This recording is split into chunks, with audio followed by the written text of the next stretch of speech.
It's beginning to look a lot like Christmas. Oh, let's review. We'll analyze the scene Sounds holly jolly to me. before it's over. Let's begin. Bum. Bum. That's right, folks. Since the Christmas season is upon us, we thought the way to celebrate and get into the holiday spirit would be with some holiday reviews. 6, to be exact. Selected and arranged for your Yuletide pleasure. So silver up those bells, light the multicolored lights, and go out and build a snowman to join us as we engage in some seasonal shenanigans. Woo! Dragon tonight. Oh man, Dragon. We've been on the nice list this whole time. I think it's time to get naughty, Dragon. I think it's time to go to the naughty list. I think it's time to check off a rather infamously bad holiday movie, Dragon. That's right. We're doing Kirk Cameron Saving Christmas. He's saving it, Dragon. Yeah, well, is he really? If it weren't for Kirk Cameron, we wouldn't have Christmas anymore. He did it. He brought it back. Did he really? He brought it back, Dragon. Well, he tapped you on the soldier and said, "Turn around." That's it. Oh boy, howdy. So Dragon, I guess with the thesis for this stuff, I think it'd be appropriate if I went first on this one. Yeah, that sounds like a good call. Yeah. Okay, so I discovered this movie through Brad Jones, aka the Cinema Snob. He did not one, not two, but 3 midnight screening reviews with 3 different sets of people seeing this movie and giving their reactions to it. Roughly about 2 hours worth of footage just of that, and of course also a Cinema Snob episode review proper for the movie. Dragon, man, every year since this came out, this is a holiday staple for me in the best of ways and the worst of ways. I mean, this is like honestly one of my favorite bad movies of the decade. I think that this movie is just, it is Dragon. It's Room 237, but with Christmas. It's just like Kirk Cameron's utterly bizarre conspiracy theory nonsense babblings in the form of a movie. I think the runtime doesn't wear out its welcome, to be honest with you. I think there's enough batshit crazy stuff going on throughout it that keeps me engaged, except maybe we'll get to it in the naughty and nice section, but the dance party at the end's a little much. I'll give you that. But I don't know, man. The main conflict with Kirk Cameron and his brother-in-law just has me engaged every time. I mean, I didn't know that 2 people sitting in a car talking could just be so thrilling on a so bad it's good level. So that's my opinion about Kirk Cameron Saving Christmas. Dragon. So, Kirk Cameron's Saving Christmas. This for me is the most disinterested I've been in a movie, if not in a long time, than possibly ever. Like, not including stuff we've done on the podcast, just ever in your life. Quite possibly, yeah. Wow. In the last 5 years, and there's all the time I've known you, I haven't been as disinterested in something as this. Now, and again, in terms of, I mean, and I'm legitimately disinterested. I mean, it's. What's your barometer for so bad it's good? All right. God. So. What's your example of a so bad it's good movie that you actually enjoy? Well, I have more guilty pleasure than so bad it's good. That's kind of how I'd label it. Because I mean, there's stuff that's kind of labeled as bad that I do have a fondness for. Like, for example, many people hate the Inspector Gadget movie. I have a fondness for it. Ooh. So that's kind of borderline so bad it's good versus like it's more of like a guilty pleasure. I know it's not good, but you know what? I got nostalgia for it, so it kind of carries me the rest of the way. So. I've got nostalgia for the Flintstones and Viva Rock Vegas. Anyways, oh boy. So Dragon, I look, this is a birthday present. I just want you to be aware of that. I am considering this your birthday present to me this year. The fact that you're willing to do this. Right. Well, I had more for thesis going on here. Go ahead. Sorry.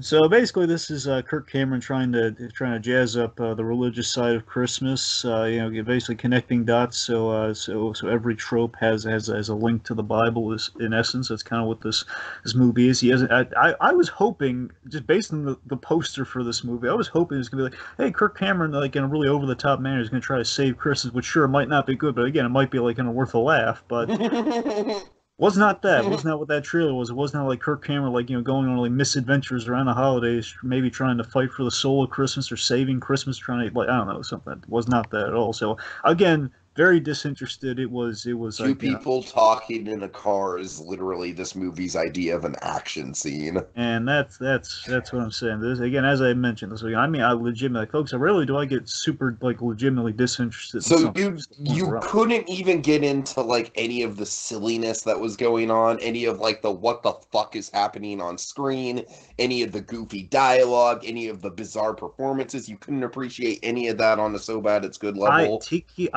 I want you to hear me here. I legitimately tried. I tried.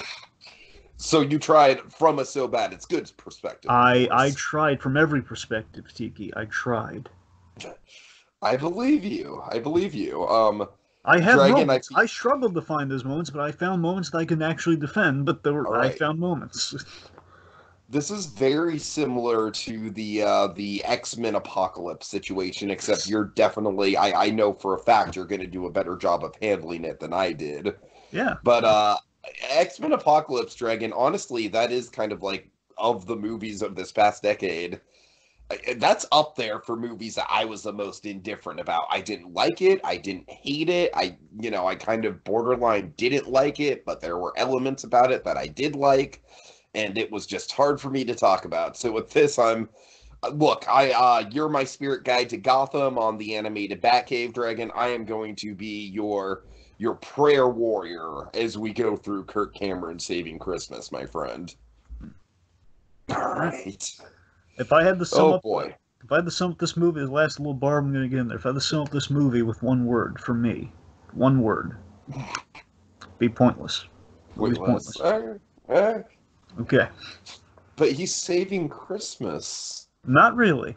I've seen people save Christmas. I've seen Kiss save Christmas by proxy of saving Kiss Santa Claus. Just saved Santa. Kiss didn't save the idea of Christmas. They saved the paragon of Christmas.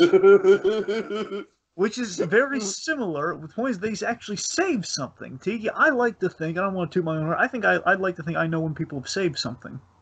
I like to think I know a little something about saving. Because I love people saving people in process here. You're not wrong. Nope. You're the go-to. I would trust you over all others for that knowledge. So, all right, fair enough. Okay, anyway, let's move on. Okay, plot, Dragon. Do you want me to sum it up, or do you have a summary? Well, I think you're gonna look. If you want to be, if you want to give it its due, you're probably gonna have to do it. I have my version of the plot. Do you think you have your version of the plot? Dragon, I would like to hear your version. Okay, so Kirk Cameron attends his sister's Christmas party, who is not Cameron Burr, by the way.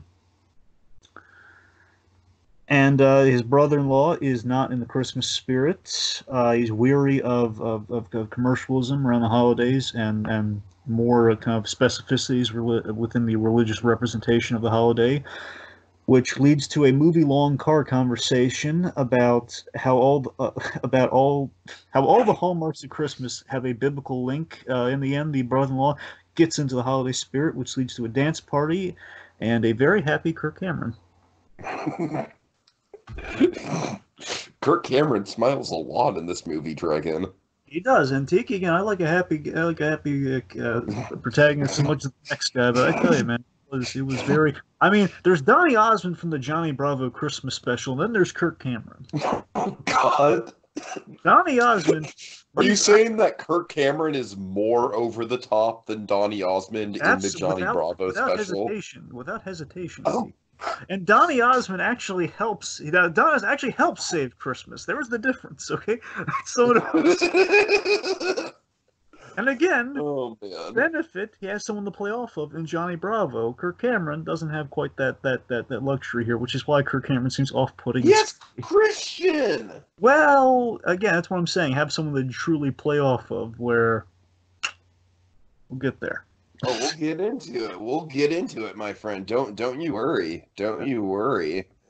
All right, so let's transition into the characters, starting with Kirk Cameron himself, Dragon. He loves hot chocolate. That he does. That he does. Okay, I don't know, man. Oh my god, there's something just so fucking lovable about Kirk Cameron in this movie. Kirk Cameron in real life is pretty much a villain, all right? He is. But you know what's so hard? You know what's so weird about that though? Because he seems like such a nice guy, like on the screen. I know. In the olden days, he seems like, oh man, there's that. He's a little heavy into religion, but he seems like a nice guy. Even in this movie, he totally seems like the happiest motherfucker in the room. Like the opening did lull me into a sense of a false sense of security. You're like, oh look, he's gonna be a happy thing. Kirk Cameron talking about. That's what I'm saying. That the opening, I'm honestly kind of surprised you didn't go with as one of your favorite moments, because the opening is just kind of like this, like, hey, I'm Kirk Cameron, and I'm going to talk to you about all the ways that I love Christmas. Yeah. One of my favorite things he points out is, he points out all the, like, I love the stockings, I love the tree, I love the presents, I love the feeling in the air, and it's a great time to grow out the winter beard. I love the winter beard, Dragon. That is a good line. I'll give him that. That's a good line. Grow out the winter beard. All right. So one of the things that I really like about Kirk is just he can just be super condescending, but also like super pleasant at the same time. He kind of has this Linus on steroids quality. Yeah, he does. Like, what if you took Linus at the end of a Charlie Brown Christmas, but you put him on steroids and kind of started from that point? That's kind of what you have there. You know, he's very. Let's put it this way: his performance is very convicted yet cocksure. That's kind of what he is in this. It's a very cocksure performance. So, like, I know what's best around the holidays. Let me tell you why you're wrong. I mean, first of all, I love the opening moments where he's just like walking around the party, just like creepily smiling at everyone, and just like, I don't know, man. There's just something about the way he comes off on this movie that's just very like it's almost an uncanny valley sort of performance. Yeah, he's kind of a narrator who exists. Imagine with kind of like a Rankin Bass special, it's kind of your classic holiday kind of situation. Sometimes you have the narrator, and then you have the narrators who sometimes play a role within their story. This is a narrator who fully exists within his own holiday story, which again I think is a little like he's a little. There's that opening scene, but again, that opening scene is not the movie as I had hoped. That opening scene. No, I mean that opening scene. Like, remember that opening scene? It's like we get a couple production logos, then we get the opening scene, then we get a couple other production logos, and finally we get the title and the credits sequence. So that opening scene is just slotted in there. Yeah, so point being, his performance overall, it's very off-putting and preachy at times. It's one could argue. It's kind of man's walking out for religion in this movie. I mean, yes, but apparently outside of the movie too. Apparently, he does not respond to criticism well with this movie. It would seem. Oh boy. Well, we better be careful, Dragon. We better be careful if Ray Romano has anything to say about it. Right. Oh, right. Sorry. Anyway. All right. Anything else with Mr. Kirk? I have nothing else to add with Kirk Cameron. No. All right. Let's talk about the true hero of the movie, Dragon. Let's talk about a man whose name is so on the nose they literally named him Christian White. You know how you make this movie better is something like there's a vague similarity, there's a vague resemblance this guy bears to somebody who, if it were this actor, this movie might be better. Who? Justin Roiland. Oh my God. I could see it. I could see it. If this were Kirk Cameron playing off of Justin Roiland, I think that's how you improve. That's how you take a 0% movie and you get it, according to Rotten Oh Tomatoes. God. That's how you at least make it like an 80% or at least a 75. If I'm being honest. My dinner with Royland, man. There you go. Anyway, so yes, let's talk about the brother-in-law here. Okay. So Christian is my favorite. I mean, look, there's not many characters or anything really in this two. movie. I know we're gonna break down three. There's really two.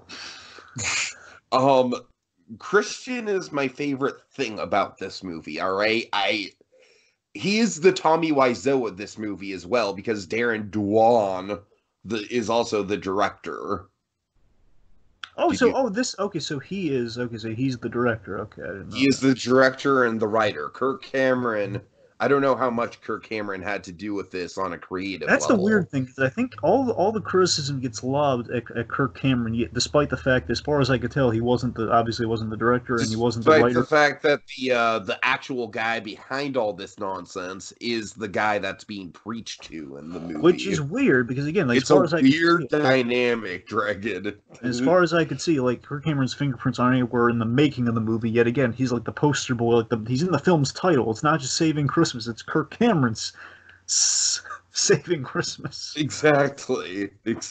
Which, by the way, with the title Dragon, I've spent countless long nights pondering: is it a possessive, or is it a descriptor? Is it like Kirk Cameron's, as in Kirk Cameron presents Saving Christmas, or is it Kirk Cameron's going to save Christmas? What do you think? Well, I gotta be honest. So I think initially I thought it was gonna be like hey, Kirk Cameron.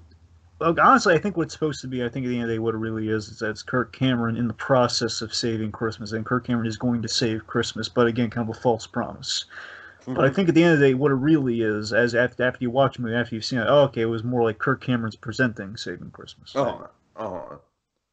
So you think in Kirk Cameron's heart of heart, he wants it to be Kirk Cameron is going to save Christmas. I think he's convinced that he's doing that, and I think that's what the movie wants him to be, but at the end of the day, it's more like, hey, Kirk Cameron is the face of this movie that we're calling Saving Christmas, where he's not saving Christmas at all. Okay, so let's talk about Christian White, a character whose name is so on the nose. The only other name they could have given him that would have been more on the nose is Christian Shepherd. Wait, is his last name White in this? Yes, it's literally White. Huh. I'm not making this up. Okay, all right. Again, I was so disinterested. I didn't really do all the diligence in the... But seriously, Dragon, how stupid of a name would Christian Shepherd be? Well, I'm saying be on the nose. I'm saying it again. You're asking barometers of stupid here. I have to say I think it's an improvement over White, but is it real? It's more on the nose. White isn't as on the nose, but it's still descriptive. I don't know. Anyway. Dragon, guess what? Guess what? What? Christian Shepherd is a character on Lost. Are you kidding me? I'm not even kidding you. That's why you threw out Shepherd, isn't it? Yes. Yes. Not just for the whole Shepherd, the whole religious. It was literally. No. But I'm just saying it would work with this too. But yeah, and Lost also has a lot of religious parables, and it's very on the nose. So here's my problem. Here's my problems with Christian here. Christian Shepherd on Lost is a Christian who lost his way. Do you get it? Yeah. Yes. All right. So this character, he's the holiday. He's kind of the holiday skeptic to bounce off of Kirk Cameron. That's kind of the designed kind of interplay between these two guys here. He's kind of imagine a very apathetic Charlie Brown without any of the charm or relatability of Charlie Brown around the holidays. That's kind of what we're working with here. That's kind of what we're working off of here. I think this guy has charm to spare. I did. He's not charming in a conventional sense. Don't get me wrong. Dragon, this guy is the milkiest of toast, all right? I mean, I'm saying this guy is like toast marinated in milk. It's awfully dairy-filled toast, Tiki. Okay, I'm saying like I love the way that this guy, like all this guy's dialogue, which he wrote, which makes it very Wiseau like, Yeah. is is trying to be like hip and cool with the young crowd. And I don't know, like I love the way that this guy just keeps getting like frustrated over, like, oh, what are you gonna tell me now, Kirk? All right, Christmas trees in the Bible, Kirk. There they are. I'm closing my eyes, and then they're gonna be. What are you gonna do, Kirk? What are you gonna do? I love the way he enunciates Dragon. Like even from the very beginning, he's like, "Well, Kirk, I was driving around town and I saw a little girl, and the little girl had this reaction, like, yeah, baby, joy, yeah." And Dragon, that's what I'm talking about right there. That sort of like weird acting tics that this guy has throughout the fucking movie. That I totally gravitate to that kind of stuff because it's off kilter and bizarre, but I think it makes Christian really likable. I root for Christian every time I see this movie. I gotta be honest, I'm getting Milquetoast Sinbad off the guy. I'm getting Milquetoast Sinbad from Jingle All the Way with this character. It's more like, remember Sinbad in Jingle All the Way? Yes, About the remember, of course I remember Sinbad. Well, I know, I'm saying specifically at the rant, the whole, and I did a cheap American Blast thing, that whole thing. It's like, imagine if you took all the energy out of that performance. It's kind of what you get with this guy. He's just, basically, the guy's kind of a walking tabula rasa of a plot device, where, okay, our guy's just kind of the... He has an epic redemption arc, Dragon. But what did he do wrong in the free? He wasn't necessarily wrong. He walked out. He was a piece of shit. Not really. He walked out on his own party and he left his wife alone. Did you see how his wife was like just struggling to keep the party together that he probably insisted that they throw? Yeah, yeah, she's struggling to keep the party. Everyone seems rather content and doesn't really seem to be a problem in the house.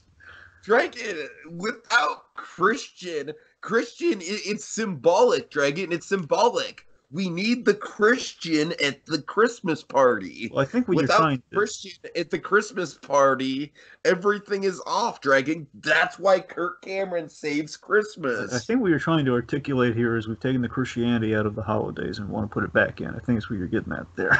Okay, but regardless, I think that in all seriousness, without any pastiche to this, I think that Christian might have like the dopiest, most lopsided Scrooge arc that I've ever seen in the history of Scrooge arcs, and I kind of love it for that. Okay. I don't know. I love the whole fact that first of all, we have Kirk just being like, "Oh, well, you're fucking wrong, Christian. You're fucking wrong, and I'm going to tell you why you're wrong." We have just everyone just kind of going after him. And then but Dragon, come on. I'm sorry. Did you not at least get a little flutter of excitement in your heart of hearts, Dragon, when Christian bursts open those doors? And he goes for the Christmas tree. He does a belly slide onto the floor, and then he jumps onto the piano, and he jumps onto Santa's lap, and he starts taking the pictures. Dragon, did your heart not just fucking swell up in those moments? Do you want the honest truth? Yes. Okay, doors burst open. I was getting there. It's like, okay, we're actually going to do something now. He's going to, all right. We're getting some energy here. And then we have the next character we're going to talk about. We have the Andre who basically deflates that moment. And it's like, oh, he's doing something now. He's about to do something. Then we're deflating it. Okay, my excitement's going away. And then we're very awkwardly handling the big exciting moment of the movie. It's like, oh, okay, well, there it goes. It's just basically, it's like, again, for a Charlie Brown parallel here, again, it's like we found the Christmas bulb, we put it on the little tree. It's like, oh, man, our little tree of a movie here, it's going to shine. And oh, no, I've killed it. That's the moment right there. The director has literally killed his own movie. Fair enough. All right. Honestly, this character to me, I mean, the analogy, the real life analogy I have, I've been to a couple Christmas parties, and you know what?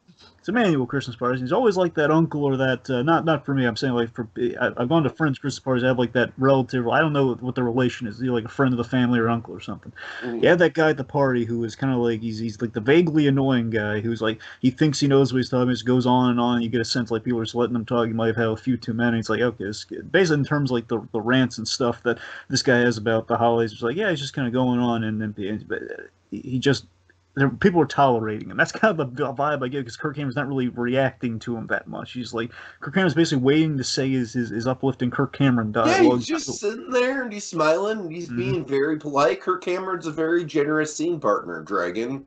There's generous scene partner, but there's also like taking in what the character's saying. It's also like the very simple lesson of acting where you have to listen to your partner. In this case, he's not listening to his partner. He's just going to soft smiles like, yeah, he's just saying words right now. Here are my words. All right. So basically, it's like the characters are supposed to be world weary, but honestly, with a lot of the characters, the whole issue of the movie is like no one really seems to care that much. Well, I mean, his wife vaguely cares, like, oh, well, she just seems, I gotta be honest, like, it's gonna sound like she seems kind of sad sack, like, I don't know, she just seems like she doesn't really seem that jolly, I don't know, it just seems like... Well, that's the thing, Dragon, that's the thing, she doesn't seem that jolly because her husband, like, we don't know what's been going on this past week. She says, like, he hasn't been into the Christmas spirit this season. So, like, this is a reoccurring thing. This isn't just the Christmas party.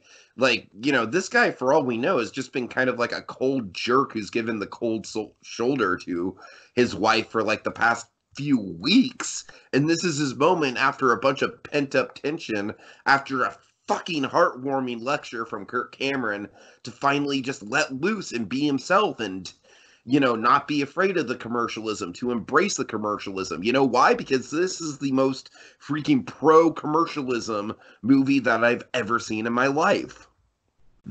All right. All right. So let's talk about the true star of the movie, Dragon. The true shining. Let's talk about DeAndre. DeAndre, he's very hung up on Crazy Shirt Friday, that DeAndre.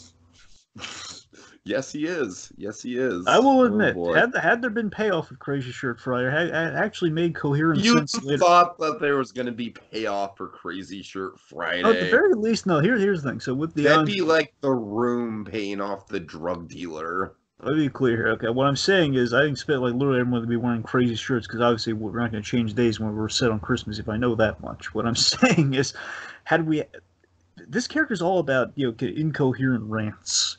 Where he's just going on and on, and I'm saying like Crazy Shirt Friday, there's no like I don't know why he cares about Crazy Shirt Friday. It doesn't matter. I know that. I'm saying Crazy Shirt Friday, like I should like Crazy Shirt Friday, and my instincts this movie has constant stops and starts for me. It's like, okay, Kirk Cameron talking about the love of the holidays. Okay, I'm on board, and then just nothing.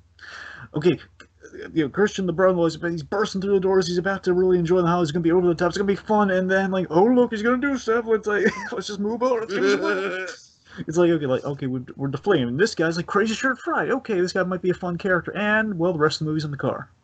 And Muggs. It's basically Muggs, DJ, and a little bit of Crazy Shirt Friday, which I can use. What do you think of the Mug moment, which was like obviously like ADR dialogue over themselves, obviously hiding their lips? What do you make of that from a filmmaking perspective? I'm gonna use a shorthand here: Oompa Loompas, as in stupid nonsense, as silly nonsense. The old like it's like what are they? It's silly nonsense. Oh no, it's Oompa Loompas. But no, regardless, it's and of course that scene was the War on Christmas scene, which honestly, Dragon, that's one thing that I have to give this movie is that everyone was expecting this movie to basically be about the War on Christmas, and it really isn't. It's way more batshit crazy Christian conspiracy theory than that. Yeah, and that's the thing. Again, it's just incoherent rants with Mugs in front of their faces, and it's like, again, I can't. I look at it like an eye chart, man. It's like, what? It's like a Rorschach test. Yep. It's like the bad movie Rorschach test. All right. Okay, so that leads us to our naughty and nice list. Dragon, say something nice about this film. Okay, so I think the storytelling, basically, when Kirk Cameron's telling the stories, I think those segments are well shot. Yeah, fair enough. Fair enough. They are. The car setting, choice to set the whole conversation in the car. I feel, let me be very specific. I think that choice could have worked. Could have.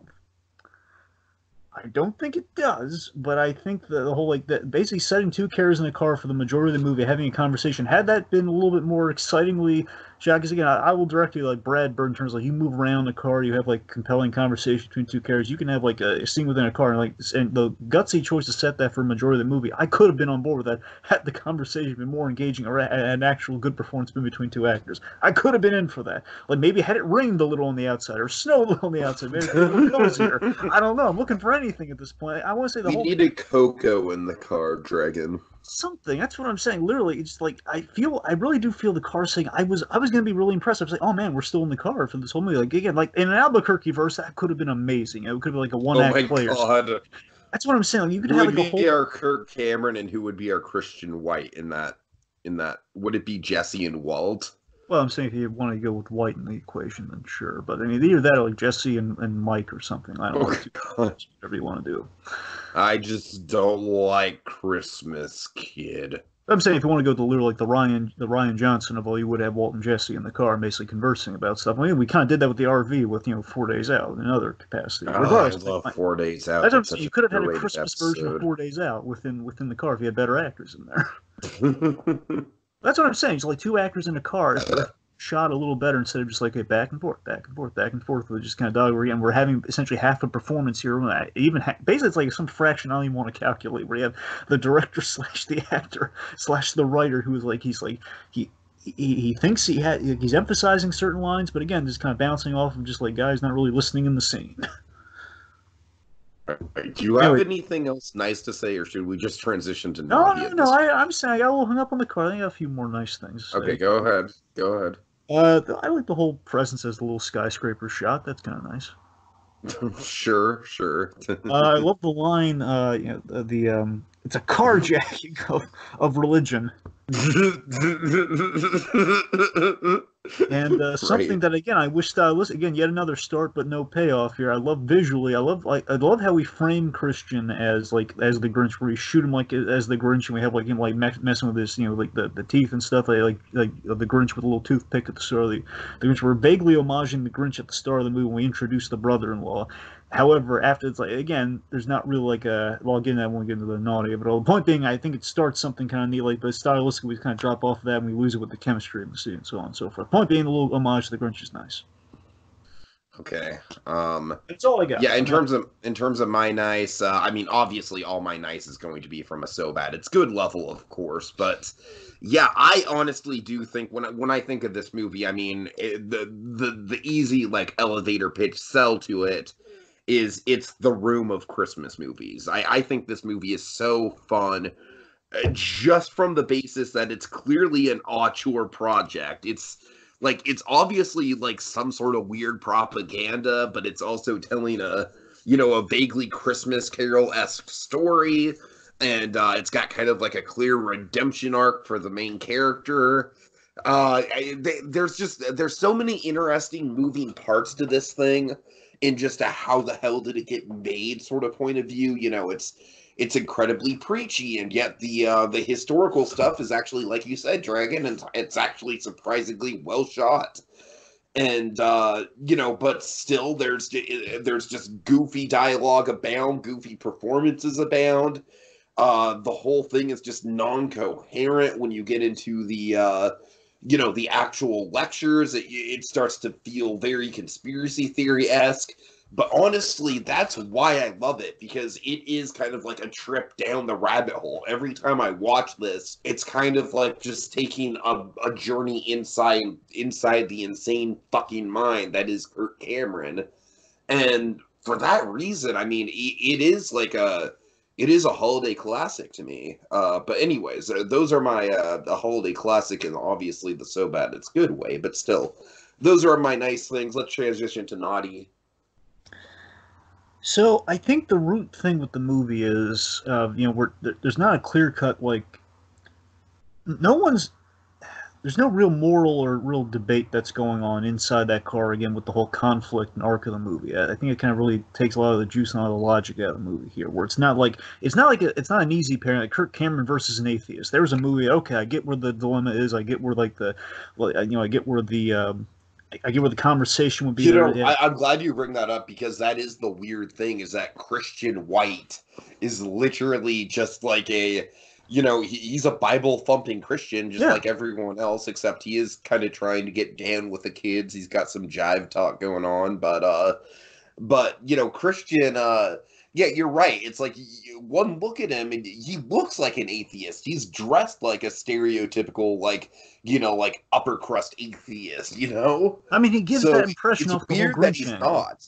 Yeah, That's what I'm yeah. saying. Basically, like the problem for me is the two characters are on too similar a page, and this is like the whole we need the religious war of it all here. We're quibbling over things at this point. It Kirk really takes a lot. Cameron like doesn't want to have any conflict in the movie. And that's what I'm saying. It's like they're like I understand if you want to have like for example the intern, very pleasant movie. I mean there are stakes, but again not necessarily like a huge the conflict. Like, it's not a real conflicting movie, but again there's pleasantness and there's like stakes, and there you have a movie there. This no conflict at all. It's just like, hey, get a little more in the Holy Spirit like I am. You know, I like the commercialism and the religion. You should like the commercialism as well. It's like you're on the same page. Like, it's not. It's like Kirk Cameron. Oddly enough, you imagine it'd be the flip side, where Kirk Cameron needs to be sold in the commercials. It's Yeah, yeah, totally, totally. so that's what I'm And saying. that It's is like one of there's the weird things about the movie, like I said, is the fact that it is so pro commercialism, man. It is like one of the definitive like pro commercialism statements in film, I think. And again, I'm not saying we couldn't still like have still again have we had a little more compelling dialogue within those car scenes, but still, I mean, even the fact they're in a car, and if you want to showcase the commercial, you'd think they maybe would travel a little bit. Like, hey, let's go to the stores. Let's you know, let me Oh, show you that'd kind of be like nice if they went down like a street that was all lit up with yeah. Christmas lights or tree farm or That's what I'm something. saying. Like they just like they look at the splendor, or like they look at the outside of a store. Maybe they here, Right, God forbid, they go in, right. they have a walk and talk in a store, or they're walking through it. Okay, well now you're just talking Sorkin, man. This I know, movie's way too. I know, We I can't know. do a Sorkin walk and talk dragon. Sure, sure. But you see what I'm getting at. The point being, made a little visual demonstration of the Yeah, I tangible. hear you. We're I having like the hear you. descriptions of like stuff that the other character already knows, but again, we're just kind of putting more of a commercial spin on it. So again, there's no. My point is like there's no real lesson or kind of. Actually, here's the thing: there's no real legit addressment of the commercialism when you really think about it, because basically or I guess we're forcing the religion into things for an hour here, where it's about how it all connects to Christmas, and in no way that we're not talking about why the commercialism even matters. We're not talking about why the holiday. We're not talking about why anything matters. We're saying it does. It all connects, man. It all connects. Again, it's getting to the more of the kind of the propaganda. Well, Like, hey, that's why I use the Room 237 example. Is that yeah, that movie was like specifically pointing out how batshit crazy some of the Shining conspiracy theorists are. sure. This movie is like it feels like Room 237 in the whole like I'm going to tie this together with this, with this, with this. Except it's totally unself-aware about how crazy it's being. And that's the thing. I mean, yeah, I direct you back to my opening point here, where in the opening of the movie again has my intrigue, has my interest. Okay, we have this very unique character in Kirk Cameron talking about how he loves the holidays, you know, the And he commercials and loves stuff. hot chocolate. And hot chocolate, that he does. He loves these things, and again, like through the movie, he's giving a history lesson before he's talking about why it truly matters to him and all that sort of stuff. And again, I feel like we're missing the heart that we were promised at the start of the movie with like the whys. I simply need a why. I don't need the how. I don't need like how. I don't need the what. I need the why. All right.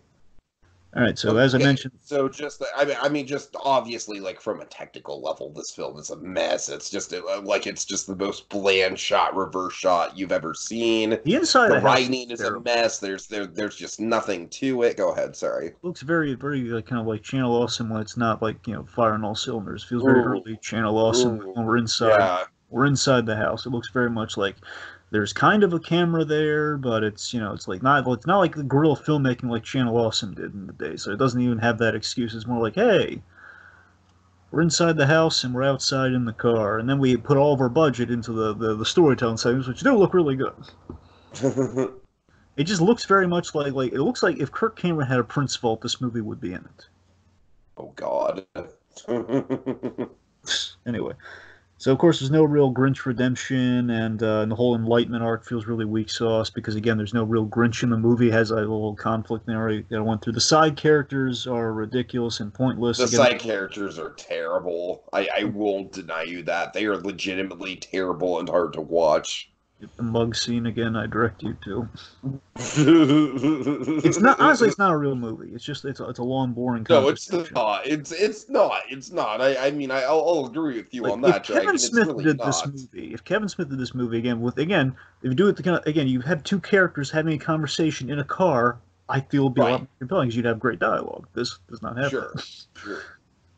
Again, Um, Go ahead. no real chemistry in the performance. Again, it's kind of a crippling. It's kind of the kryptonite of the whole piece. Like, if there were chemistry, it might have that Kevin Smith effect, but unfortunately, no chemistry. Yeah. It's very slow paced. It's only an hour and change. It's very slow paced. That's a problem. Oh, one big thing is that holy shit, that dance party at the end. I just tune out after Christian's big redemption dragon, honestly. That to me is like the end of the movie. The all R ending, basically the ending says this is ours, ours, Oh ours. god. It feels really weird on the when I It rewatch. feels very cult-like. It does, and it feels very much like again, folks. It's not Kirk Cameron didn't write this movie, but it feels so much like again, it's written for Kirk Cameron, as you can probably imagine. It feels very much like Kirk Cameron's like brainwashing piece. Like it's ours, it's Oh ours. god. More hot chocolate, it's ours. So it just feels like a delusional. Kirk Cameron wrote this, despite the fact he didn't write this. Yeah, right. So again, there are numerous stretches in logic connecting all the Christmas iconography to the Bible. At point being, it's not the some of it. Again, we'll get into when we get the moments here. Some of it there's like some intrigue there, but most of it it's sort of like again it's a 237 effect where it's like okay now we're just in cuckoo land here. If you really know this, if you have any like legit like kind of like Bible thumpers, they're like wait a minute, this insults me, Kirk Cameron. How could you do this? Yeah. All right. So with that in mind, let's go into favorite moments. Yeah. So, Dragon Knight, I think we laid the groundwork pretty well for why we like that opening scene with Kirk on the big comfy couch, and he's got like all the Christmas trimmings and everything. And Dragon, it's a specific timing that I love on this moment. Oh my God, the timing is just fucking beautiful. Is that Kirk's just kind of listing off all the things he loves about Christmas. Like, I love the tinsel. I love the trees.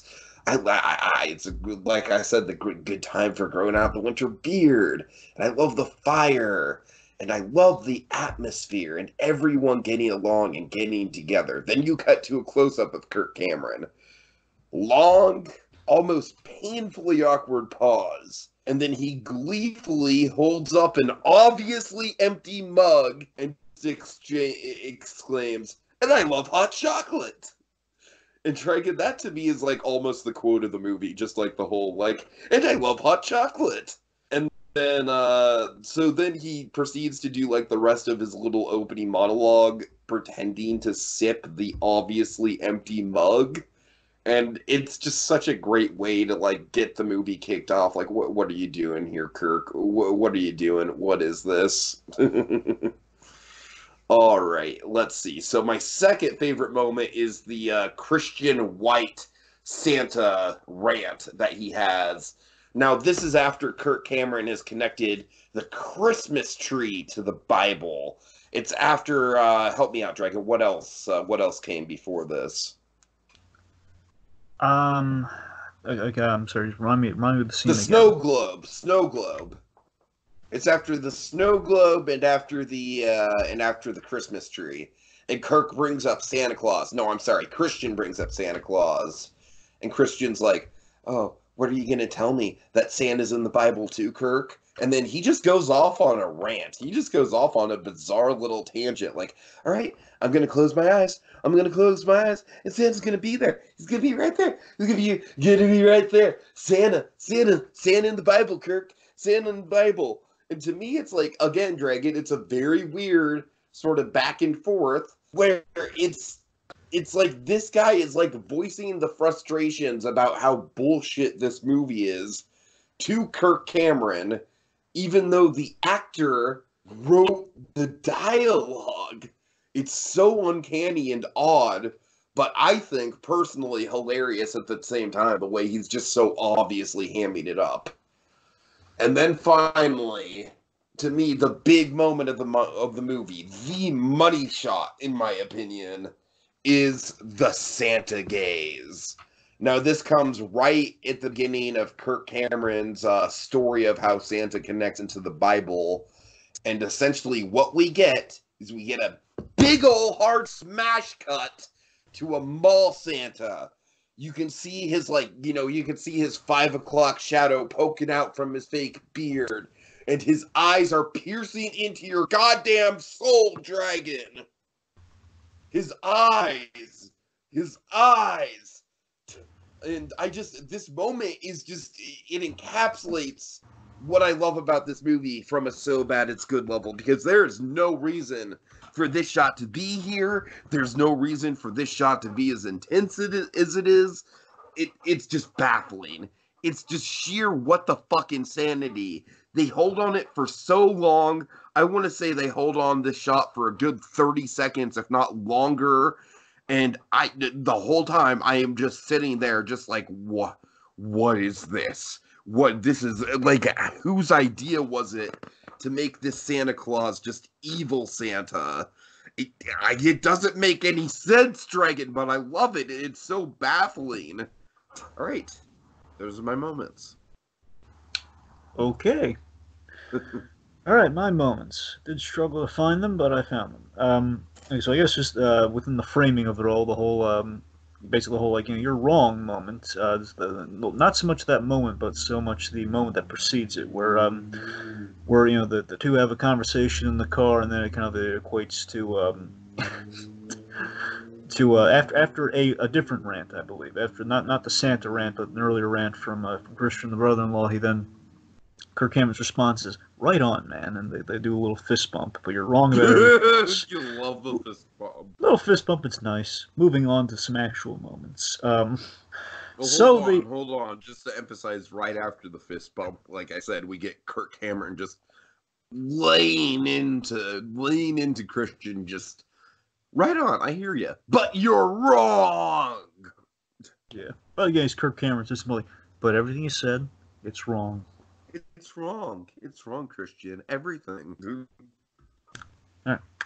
So, actual moments. So, the Christmas tree thing. So, believe it or not, as crazy as it does sound, I want to be clear, I like this before it gets insane. It does have an insane turn by the end of it. So I like this is one time. This is insane turn, in your opinion. Well, it's when we get to the cross section of it.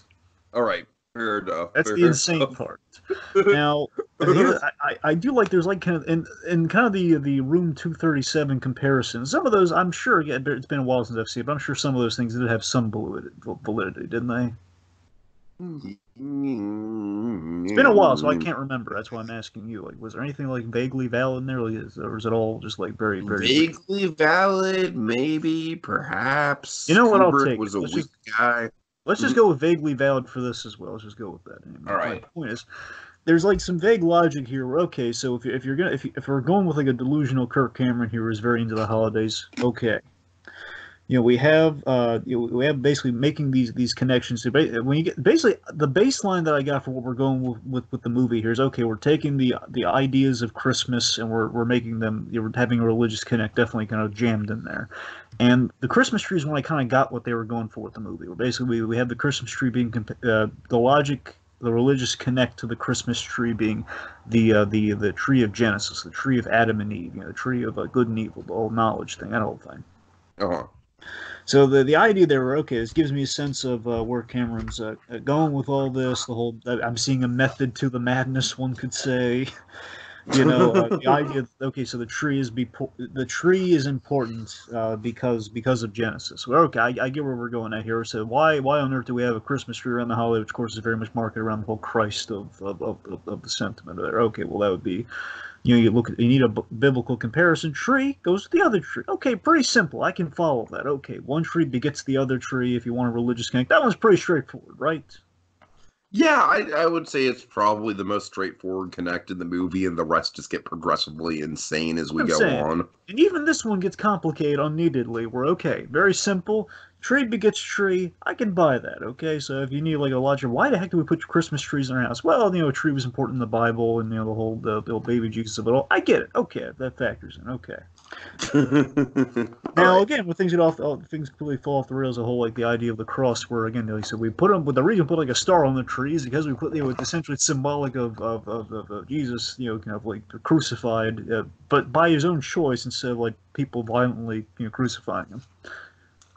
I mean, I would think the more clear connect would be like cross made of wood, Christmas You, trees made of wood. that's what I'm saying. You'd think, but even that, it's just still like like the whole he voluntarily he put the apple on the tree, therefore Jesus was the last Adam. All this stuff's kind of crazy. Oh God, yeah, yeah, you're That's right. where we get That's where it complicated. It's like starts they getting had me and then they lost me. It's like, okay, tree begets tree. I can follow that. Okay, I'll indulge in the madness of Cameron here. But then last Adam, and he's returning to put himself on the tree instead of just putting like a wooden symbol of the cross. Which again, if it was just a wooden symbol of the cross, it's not. It's like he has to be on the. It's all crazy. Now I like the ending of the scene, which leads into my next moment. Right. So I think we go a little. I think we're a little pretentious about the swallow cloth of all, the whole framing device here. But I less the swallow cloth of it all, more the payoff of the swallow cloth, where the empty tomb moment. So at the end of the tree scene, we've used the swallow cloth as a framing device where and he was wrapped in the baby Jesus was wrapped in a swallow cloth, and this is very important. And we see like an empty tomb. Basically, we see like a rock formation. We have no idea what the deal is here, and of course we reveal okay, this thing you saw earlier was essentially this is where the empty swaddle cloth was because the idea is when he was during his burial when he was tombed off he was wrapped in the swaddle cloth as like a symbolic gesture, right? Mhm. So this to me is the closest we get to the closest we get to why the religion was important, like the kind of like Kirk Cameron actually selling religion in a positive way, like in a sense, in essence, kind of going commercial. He's going commercialism towards religion in a way that works. Or we have kind of the whole death and rebirth appeal. Like what if you look at you want to look at the kind of like how religion can be cool. It's like the whole death and rebirth. It's almost like kind of the equivalent would be like it's like the death of Superman. Like when there's a big moment in the death of Superman where you go to the tomb of Superman and you see it's empty. And you saw this in the animated one too, where it's basically like the tomb's empty. And it's like, oh my God, he's back. And essentially, it's like Kirk Cameron saying this awesome line where he says, "And you will, the children will see this and they'll run and say Jesus is alive." Which again, you look at the comparisons. I'm coasting mostly off of Superman fumes on this. I'm being honest, but you see what I mean? It's just kind of the epic moment of like, oh my God, this big important figure, he's alive, and go spread he's alive. And again, he's alive in the sense that the tomb is empty, therefore he is alive. That's kind of neat. So. And I'm guessing you're coasting off of like some vaguely Batman fumes with this next moment. Well, way to take the wind out of my sail, but yes, yes. Okay, go ahead. So biblical Santa. So biblical Santa. Saint Nicholas, man. So yeah, basically giving the origin It's for the time whole... to get Lord of the Rings on our asses. Yes. So basically, this whole we're giving an origin to the whole saint angle of Santa Claus. Again, that's kind of like it's like the tree. It's an idea where okay, that's not bad. If you're the whole we're giving saint, we're emphasizing the saint in Saint Nicholas, and there's like an obvious that it makes sense. Where I'm thinking okay, the whole Santa, the earlier rant that you were talking about, the whole the skepticism about Santa's not in the Bible. It's just true, but yes, Saint Nicholas. There's a little nugget there. Okay, let's see where we're going with this. Mm-hmm. Where despite his violent tactics, his violent methods, I love the entrance of Santa Claus. I love like the build up. Again, I didn't quite need like the similar to the swallow claw thing. I didn't need like the full tease during like kind of the multiple openings we had at the start. Things were intercutting bits from this scene. I didn't quite need that. But I do love kind of the epicness of like Santa Claus emerges with the crook and everything, and he's making the rounds. I have like some good score going on there. It's really well shot, and we have like the emergence of Santa Claus, as Kirk Cameron explains. Essentially, he was an extremist saint, essentially a vigilante for the Lord, which is kind of cool. Yes. And honestly, I I'm mean, kind of basically, Dragon, the whole idea of this is that he's going around kicking the asses of people that badmouth Christ. and this is like he smited him across the face, and then that whole thing. Where again, he probably just should have punched him, but the whole like he's literally beat the living tar out of him. That whole As thing. long as he's not killing them, I'm right? saying going a little too far, mind you, but I just think like you should have punched him. That would be the end of it. Like this guy down, he says Jesus is a mortal man. He punches him, like that whole thing. Like they're basically they're going over the whole Nicene Creed of it all, which is the origin because of the extremist Santa Claus. So that the idea there of like turning Santa Claus into a vigilante, and I like a good take on a Santa Claus. And it is this movie's version of a badass Santa. So this, honestly, the other two I'm stretching for. This one was a legitimate, like, one good part of the movie for me here. I was like, you know what? I could see that. Where I was, after this moment, I was kind of I was in the car scene with him, and I was saying, you know what? Kind of has a point. Yeah, that was kind of, it was kind of a cool. So it's like one, like, okay, it's one for the movie. All right. Okay, and finally, Dragon, we asked the daring question: how's it hold up? Should I go first on this? Like, well, no. Yeah, end on a happy note. Go ahead. All right. So my answer to this is not at all. Oh God. This, well, for me, look, it's gonna sound harsh, but I think it's kind of warranted here. It's an utterly pointless movie. I genuinely regret watching. I really do. Oh man. In another context, I think in another context, this could have either been a great, kind of a great psychodrama or an over the top. It's not trying to be a psychodrama or a thought piece, Dragon. I know I'm saying in one sense, again, if they fully went the whole, like, we're acknowledging what Kirk Cameron is and we're just going with it. Right now, you don't know how much of it's sincere, how much of it's like we're actually playing into like Kirk Cameron's kind of being a little off the rails. If they decide, okay, we're gonna go off the rails with it, there could have been something there where, again, it's like it's PG. Like, we're not going. I'm not saying we need to go super far with it. I'm just saying it's like I'm not sure what they're saying with all this. Or they could have gone in the direction I think we're all marketed with here, is that it's going to be an over-the-top, actually saving Christmas adventure, which it wasn't either of those things. It wasn't. We're not playing with like the absurdity of Kirk Cameron. We're not playing with the other more positive absurdity with Kirk Cameron either. It's none of these things. It's barely a movie with no actual conflict or moral. Like it's devoid of actual holiday spirit. It's just it's just exposition. It's really just exposition. That's what the movie is. Exposition about why we need holiday spirits. I didn't feel any holiday spirit while watching this thing. So to me, this does not hold up at all. I would never revisit this again after this. I really would. Oh man.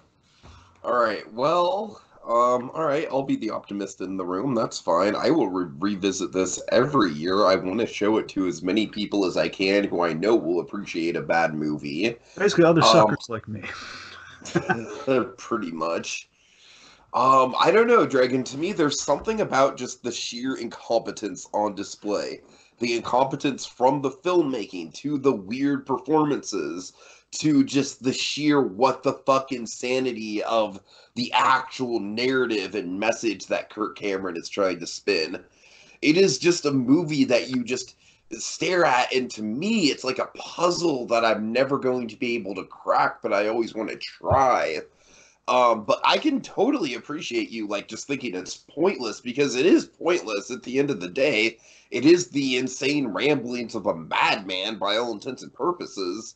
But I don't know, man, there's something inspired about this in terms of like, this is like far from like your average, like, mediocre movie. Like, I will take this any day over something like, I don't know, let's say, I'm gonna randomly throw in an example here, Dragon. Let's say that Liam Neeson snowplow movie. Oh god, Cold Pursuit. Oh. Yes, Cold Pursuit. Yes, I will gladly take 1,000 Kirk Cameron Saving Christmas over one Cold Pursuit.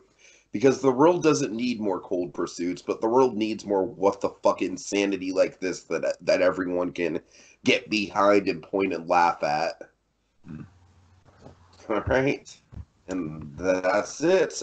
Dragon, would you like to, since I kind of took the floor on all this, would you like to take the lead on the advent calendar of it all? Sure, sure. Okay, let me pop that little advent calendar in there. Oh, boy, oh, look, a piece of candy. What do you know? All right. So, folks, peek beneath the wrapping paper a smidge. I'll tell you. Next up, we're tackling an actual classic, where it's actually about saving Christmas. We're tackling a Rankin Bass special about that is absolutely about saving Christmas. We are tackling uh, Chris. Christmas Without a Santa Claus. I'm sorry, The Year Without a Santa Claus. A Year Without a Santa Claus. Yes, yes. Yes. Synergy, Dragon. Synergy. All right. All right. Well, folks, time to dash away, dash away, dash away all, but as we wave goodbye, don't you cry. We'll be back again next time. With even more seasonal shenanigans. Fa la La la la la la la la la la la la la la la. la. And I love